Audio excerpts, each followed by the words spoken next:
سبيل مريح تنهد يا صاحي كي تستريح. صلى الله تعالى عليه وسلم.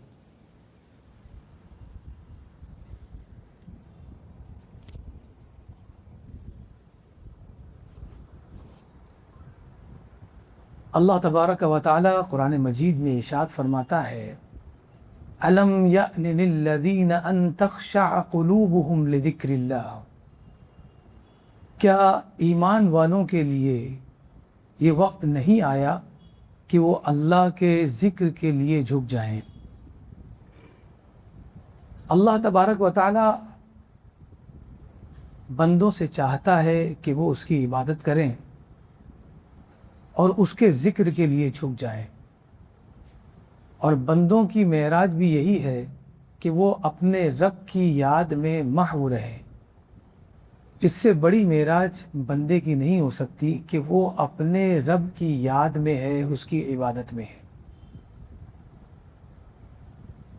اللہ کے رسول صلی اللہ علیہ وآلہ وصحبہ وسلم سید المعصومین ہیں، اس کے باوجود رب تبارک و تعالیٰ کی عبادت میں پہل کرنے والے ہیں، اللہ کی یاد میں رونے والے ہیں، قائم اللیل صائم النہار ہیں۔ یہ سبق ہے ان لوگوں کے لیے کہ جو گنہگار ہے یا گناہ سے محفوظ نہیں ہے، آج نہیں کل ہو سکتا ہے کہ وہ گناہوں میں ملوث ہو جائیں۔ یہ ان کے لیے درس ہے کہ معصوم نبی اللہ تبارک و تعالیٰ کی یاد میں رہنے کا سبق دے رہے ہیں، تو ہمیں کتنا رب تبارک و تعالیٰ کو یاد کرنا چاہیے۔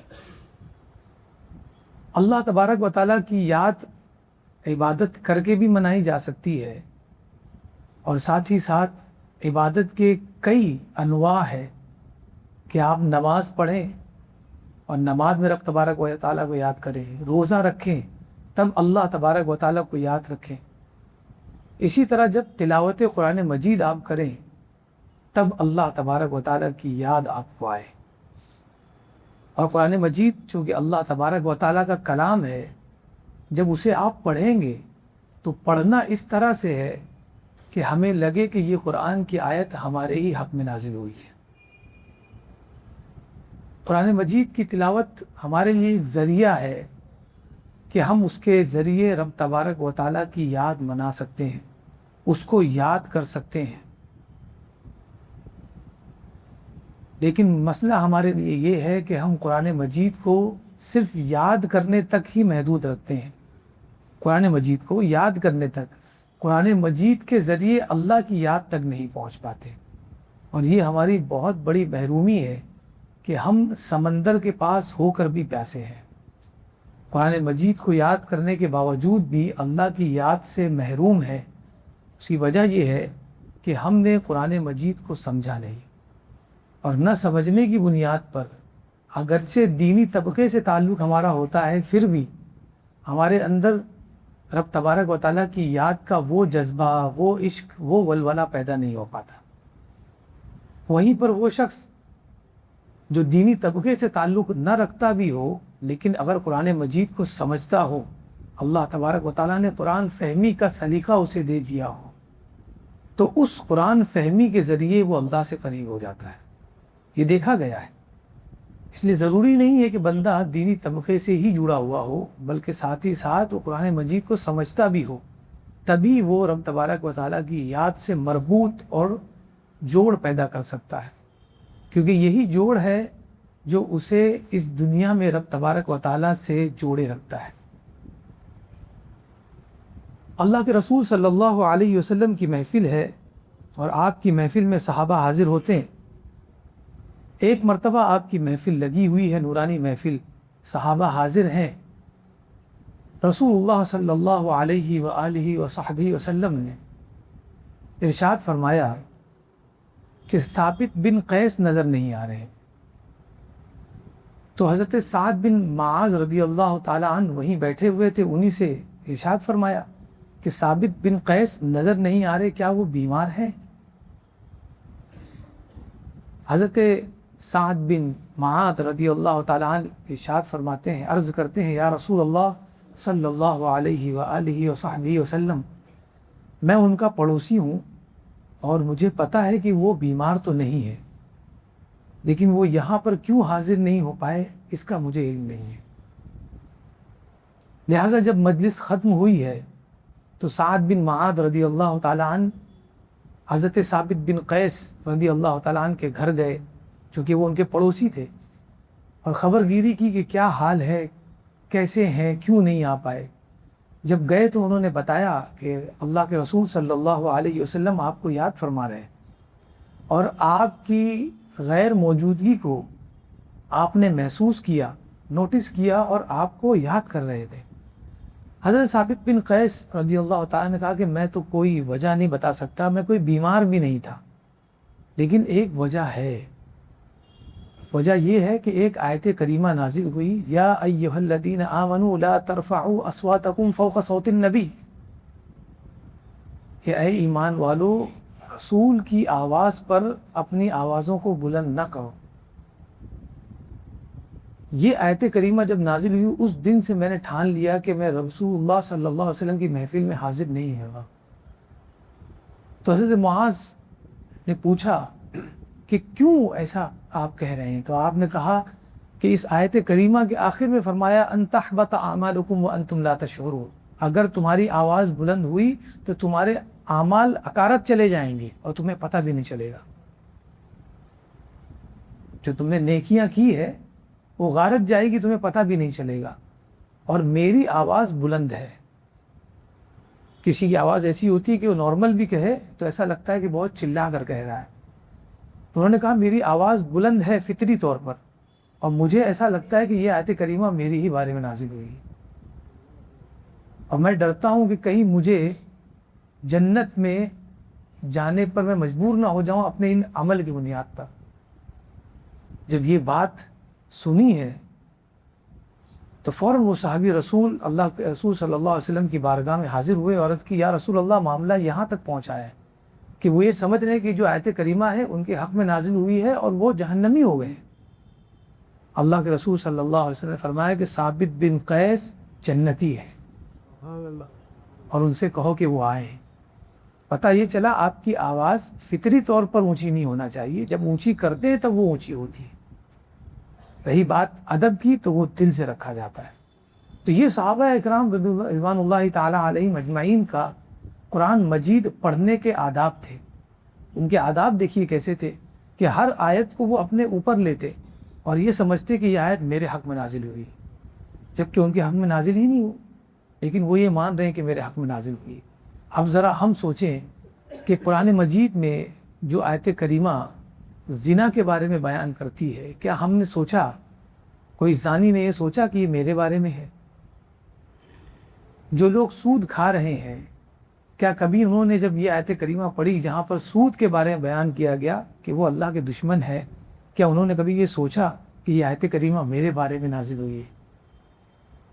اسی طرح بہت سارے گناہوں کے بارے میں قرآن مجید میں ندا دی گئی کہ ایسے لوگوں کو بچنا چاہیے ان گناہوں سے، اور اگر نہیں بچے تو ان کا یہ عذاب اور یہ سزا ہے۔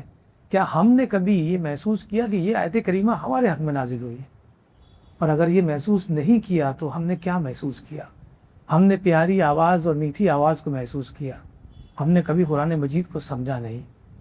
اسی لیے کچھ دیر ہی ہم نماز کے لیے حاضر ہو جاتے ہیں، تلاوت کے لیے حاضر ہو جاتے ہیں، لیکن اس کو نہ سمجھنے کی وجہ سے یہ جو شوق ہے اور یہ جذبہ ہے یہ تادیر باقی نہیں رہے گا۔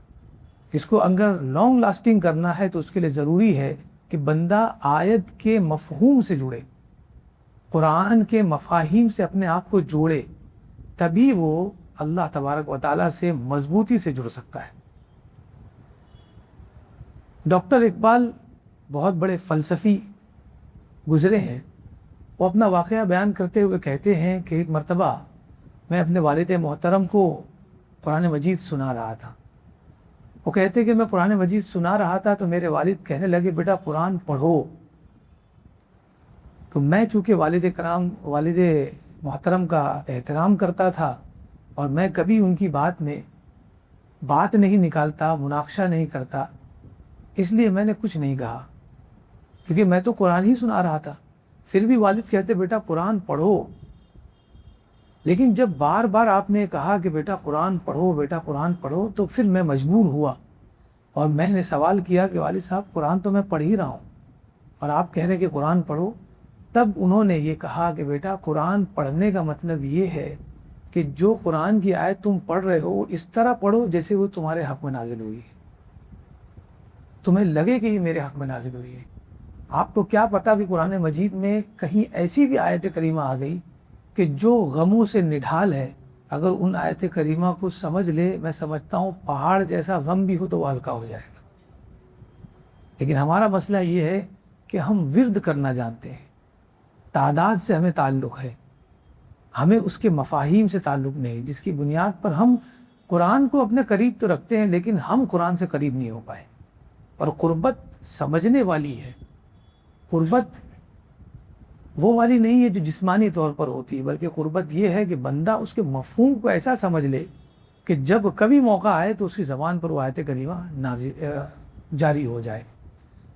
حضرت فضیل بن عیاض رضی اللہ تعالیٰ عنہ اللہ کے ولی گزرے ہیں، لیکن ایک زمانہ ان پر ایسا بھی گزرا کہ آپ ڈاکو تھے، مشہور ڈاکو تھے، لوگوں کا مال غصب کر لینا، ان پر ڈاکہ ڈالنا آپ کا پیشہ تھا۔ لیکن اللہ تبارک و تعالیٰ نے آپ کے ساتھ عافیت کا معاملہ فرمایا اور خیر چاہا تو آپ اس دنیا سے نکل کر نیکی کی دنیا میں آ گئے۔ اور یہ تبھی ہوتا ہے جب بندہ رب تبارک و تعالیٰ کی باتوں کو سمجھنے کی کوشش کرتا ہے۔ لہٰذا ایک مرتبہ جب آپ ڈاکو تھے، انہی ایام میں آپ کی محبت ہو گئی ایک لڑکی سے، اور وہ اس لڑکی سے ملنے کے لیے گئے۔ اور ظاہر سی بات ہے ان ایام میں ان کا انٹینشن تو کوئی اچھا نہیں ہوگا کہ وہ کس لیے ملنے جا رہے ہیں۔ وہ اپنی عاشقہ سے ملنے کے لیے جب گئے ہیں تو وہ اس کے گھر کے دروازے سے تو اندر نہیں آ سکتے، کیونکہ چور جو ہوتا ہے وہ کبھی بھی دروازے سے نہیں آتا، وہ پیچھے سے آتا ہے۔ لہٰذا وہ گھر کی دیواروں پر چڑھنا شروع کر دیا اور انہوں نے چاہا کہ اوپر سے جا کر اور کچھ حصے ہٹا کر میں اندر داخل ہو جاؤں گا۔ لیکن وہ کہتے ہیں جب وہ اللہ تبارک و تعالیٰ نے ان کی اصلاح فرما دی تو اصلاح فرمانے کے بعد وہ اپنا واقعہ بیان کرتے ہیں کہ جب میں وہ دیوار چڑھ رہا تھا تو اس وقت کسی تلاوت کرنے والے نے یہی آیت کریمہ تلاوت کی، أَلَمْ يَأْنِ لِلَّذِينَ أَن تَخْشَعَ قُلُوبُهُمْ لِذِكْرِ اللَّهِ، کیا ابھی تک ایمان والوں کے لیے وقت نہیں آیا ہے کہ ان کے دل اللہ کے ذکر کی طرف جھک جائیں؟ اور جیسے ہی یہ آیت کریمہ میرے کانوں تک پہنچی ہے تو میں نے یہ سمجھا کہ وہ میرے بارے میں، کیونکہ ایمان والے تو تھے، گناہ میں ملوث تھے لیکن ایمان والے تو تھے۔ اور یہ جو قول تھا، جو آیت کریمہ تھی، یہ کسے پکار رہی تھی؟ ایمان والوں کو۔ آپ نے سوچا کہ اللہ تبارک و تعالیٰ مجھے جھنجھوڑ کر کہہ رہا ہے کہ اے ایمان والے، کیا ابھی تک وقت نہیں آیا کہ تم اپنے آپ کو بدل لو، تو اپنے آپ کو سدھار لو؟ کیا ابھی تک یہ وقت نہیں آیا؟ اس مفہوم کو جیسے ہی آپ نے سمجھا ہے، فوراً اس دیوار سے اتر گئے، توبہ کی اور اللہ کے برگزیدہ بندے بن گئے۔ ان کو عابد الحرمین کہا جاتا تھا۔ جب بھی کوئی دیکھتا ان کو تو حرمین میں ہی پائے جاتے اور وہیں پر عبادت کرتے کرتے ان کی زندگی گزری۔ آپ ذرا سوچئے کہ ایک ڈاکو کی اصلاح کس نے کی؟ کسی انسان نے نہیں کی، بلکہ قرآن مجید کی ایک چھوٹی سی آیت کریمہ نے کی۔ اس کی وجہ کیا تھی کہ وہ بہت بڑے گناہ میں ملوث تھے، لیکن انہوں نے ایک چھوٹی سی آیت کو سمجھنے کی کوشش کی۔ آج ہم قرآن کو بہت زیادہ پڑھ رہے ہیں، لیکن ہمارا مسئلہ یہ ہے کہ ہم نے اپنے آپ کو سمجھ لیا کہ ہم جو کر رہے ہیں یہی سب سے بڑی نیکی ہے۔ لیکن اس کے بعد جو سب سے بڑی نیکی موجود ہے وہ کیا ہے کہ ہم اس قرآن سے جڑیں، اسے سمجھیں اور اسے اپنے روح میں جگہ دیں۔ جب تک وہ قرآن ہماری روح میں نہیں اترے گا، اس وقت تک کبھی ہماری آنکھوں سے آنسو نہیں نکل سکتا، اور جب تک ہماری آنکھیں نمدیدہ نہیں ہوں گی اس وقت تک ہم اپنے رب سے قریب نہیں ہوں گے، اس لیے کہ رب تبارک و تعالیٰ کو اپنے بندے کے آنسو بہت پسند ہیں. جب وہ آنسو گرا دیتا ہے تو رب تبارک و تعالیٰ اس کی لاج بھی رکھتا ہے. تو ہمیں چاہیے کہ قرآن مجید کو سمجھنے کی کوشش کریں. یہ تو دور ہے قرآن مجید کا، اسلام کا دور ہے. ہمیں کوشش کرنی چاہیے کہ سب سے پہلے عربی زبان پر عبور حاصل کرنے کی کوشش کریں اور اس کے ذریعے قرآن مجید کی 2 ہی آیتیں سمجھنے کی کوشش کریں. ہو سکتا ہے کہ وہ 2 آیت ہماری زندگی کی تبدیلی کے لیے کافی ہوں. تو ایسا نہیں ہے کہ ہم تبدیلی کے بہت کچھ پڑھیں تب جا کے ہمیں تبدیلی آئے گی. اب دیکھیے ڈاکو سے اللہ کے ولی بننے میں کتنا وقت لگا. ایک آیت کریمہ سیدنا عمر رضی اللہ تعالیٰ عنہ، ایک آیت کریمہ آپ نے پڑھی ان کی بہن نے، اور اس آیت کریمہ کو سن کر آپ ایمان لے آئے. تو یہ چھوٹی چیز بظاہر لگتی ہے، لیکن جب اس کے مفہوم میں اندر آپ جائیں گے تو پتہ چلے گا ایک دنیا آباد ہے. اور تب آپ کو پتہ چلے گا کہ اصل میں سمجھ رہا تھا کہ دور ہوں، لیکن میں تو اللہ سے بہت قریب ہوں. اور اللہ جو فرماتا ہے کہ میں بندے کی شہرک سے قریب ہوں، یقیناً وہ میری شہرک سے قریب ہے. اللہ تبارک و تعالیٰ کی بارگاہ میں دعا ہے کہ مولا کریم ہمیں قرآن مجید کو پڑھنے، سمجھنے، پھر اس پر عمل کرنے کی توفیق رفیق عطا فرمائے. وصلی اللہ تعالی علی خیر خلقہ محمد وعلی آلہ وصحبہ اجمعین برحمتک یا ارحم الراحمین.